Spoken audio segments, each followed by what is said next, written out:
Hey, so a lot of people want to share their content and have a great idea to connect with their audience or to build brand awareness, but they're not exactly sure what to put out there. They don't want to give too much away, but they don't want it to be something that is a throwaway item or something that doesn't get any traction. So I've come up with a list of 12 different opt-in ideas to share with you a way to get your message and content out there and thinking of ways to build your lead magnets and your sales funnels for marketing purposes and just creating more engagement.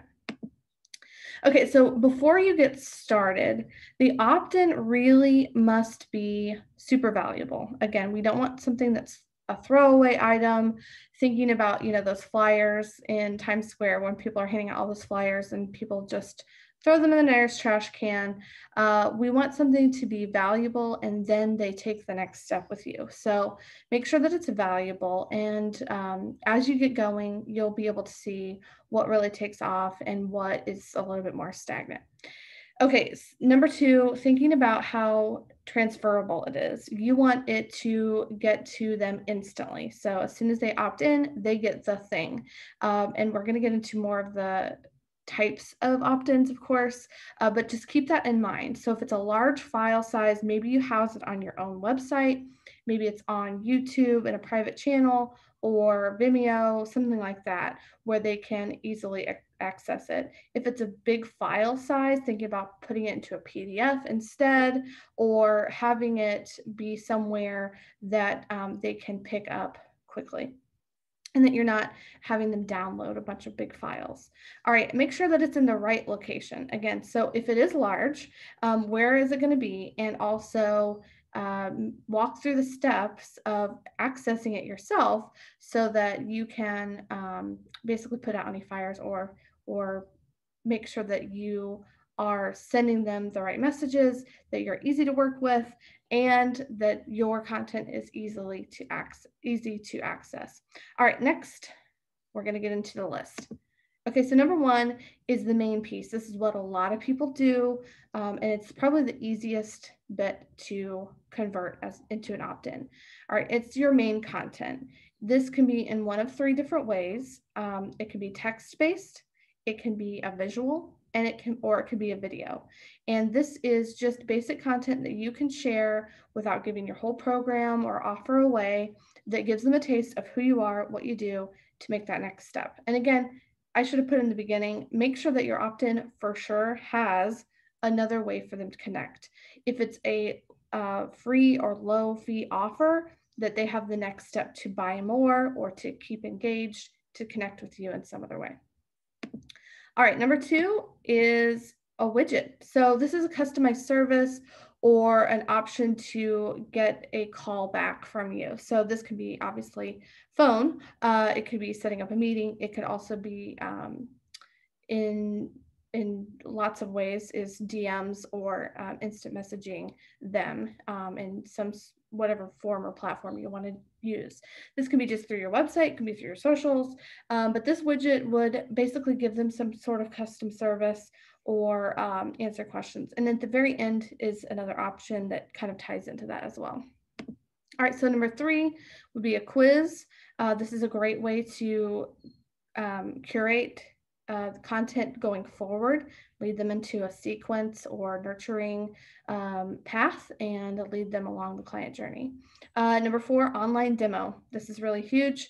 You can record it, you can do it live or both so that you have it evergreen. And then you can switch it up a little bit, just like I'm doing here. All right, number five, webinar or podcast. This can be something that's ongoing, like a scheduled event. It could be a one-time thing. It could be a collaboration with others, building, cross-promotion with other brands. Number six is contest. This is a great way to get a lot more eyes on your product or service and also grow your audience base, so they can see if they want to move forward with you, if they want to get more content. And it's a great fun way to kind of build your list as well. All right, number 7 is to create an industry survey. This one is something I actually haven't done myself, but we've done for clients, where it's curating their content going forward. So you have a series of questions that you want to ask so that you can, number one, have market research on hand. You can build case study, etc., but also so that you know what they're wanting more of. All right, number 8 would be templates. This is something I do a lot. We create certain pieces for our business that I in turn share with clients and others. This can be something as simple as a document, or it could be something more design-wise, whatever, the kind of sky's the limit on that. All right, number 9 would be an online event. This is something where you're building buzz, you're getting reservations, if you will, or RSVPs for the event. You're providing the content. This could be paid or free as well. And this is something where they opt in to get that event content, and then you can sell from that event, or as in part of the follow-up, or even leading up to. They can have add-ons. Number 10 would be a free trial. This is great for services to let them test the waters if you want to offer this type of opt-in. All right, number 11 would be a special offer. This is coupons, discounts, anything you want to offer to get buzz or get more sales around a certain product or service. And then 12 is something I alluded to, live chat. So this is where you would set up basically a, not necessarily a bot, but a go-between. And I have this set up through my website to connect directly to Facebook Messenger. So anytime that someone has a question from my website, they get connected right away. And if you're like me, you have your phone with you a lot, so you can answer those questions on the fly. All right, so if you want more tips and tricks about technology and marketing, go to brightmoments.online and we have more there.